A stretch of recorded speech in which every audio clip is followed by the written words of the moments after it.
नारग्या तवसा, नारगे तवसा आहे ते. त्याच्यानंतर हे साधं आहे, एवढ्या आईने गावाकडून पाठवून दिलेले आहेत. बघा किती आहेत.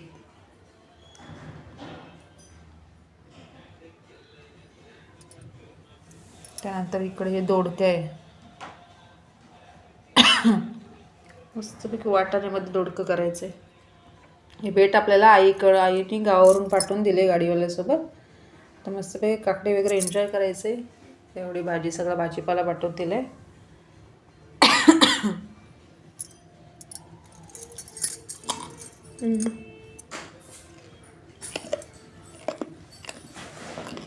छान आहे काकडी कवळी. पाहिजे तुम्हाला? मस्त लागते, गोड गोड. या खायला सगळ्यांनी.